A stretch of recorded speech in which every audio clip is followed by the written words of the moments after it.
Hey, welcome to Today Dreamer, a podcast and YouTube channel where we explore the interplay between inner and outer work, and we look at what cultivating the practice of presence within our lives feels and looks like once we clear the mind and open the heart. So this is just a short clip from a full podcast episode, which I'll leave a link to around here somewhere. If you'd like to check out the whole catalogue of episodes along with guided meditations and what I have on offer, please head over to todaydreamer.com and have a peek. I've almost had the opposite experience happen, where the pain goes up and the happiness goes down, in a sense. I think this is common, but there is sometimes a huge mistake that we make where we mix compassion with rejection. So instead of completely opening our heart to the thought, this suffering is happening, may it cease, we subtly, and it's hard to recognize, but we subtly develop the thought, I don't want this to be happening, which is an aspect of anger because it's a rejection.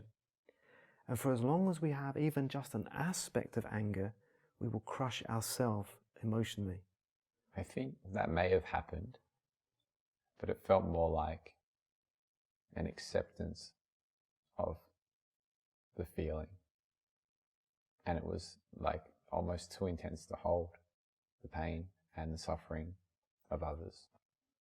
But there must be a contradiction between an acceptance and a feeling of it being too much. Yeah. Yes. I mean, I used to teach in Glebe in Sydney, and there was a lady that used to assist the class, used to help me. And one day we were talking about compassion, and she said, every month I do my compassionate thing. She said, I subscribe to the RSPCA magazine. She said, it's different to your situation because I can see that you're a deep thinker. And I think she was a little bit more on the surface. Anyway, she said, this is my compassionate action. This is what I do each month. And she said, but I will never open the magazine.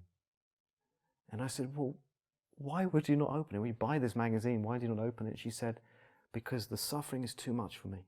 I don't want to see it. Of course, I wouldn't say this to her, but when I contemplated and reflected on that situation, I realized that wasn't compassion. It was a rejection of the suffering, and then a kind of transaction to pay her own conscience off. So I don't want to see the suffering, but here's some money. You see, rather than I have to accept there is an awful lot of suffering in this world. It is tremendous amount of suffering, but I need to know this because my ambition, as we talked about earlier, is to be a force for healing the world. So it almost becomes a motivation as well. Absolutely. Yeah. Okay, that kind of ties back in quite nicely. Yeah. If you would like to go a little bit deeper, if you're someone that may be going through a bit of a transitionary period in life and you'd like some support through that process, head over to todaydreamer.com to see what I have on offer. If you're interested in learning to meditate or deepening your practice of meditation, or even just developing a consistent practice and you would like some support in that process, head over to todaydreamer.com and register your interest, because I'll be putting out something very shortly to help you guys out with that. If you haven't already, don't forget to subscribe and click the little notification bell so you don't miss any of the good stuff to come. Thank you again, and I will catch you in the next episode. Be well.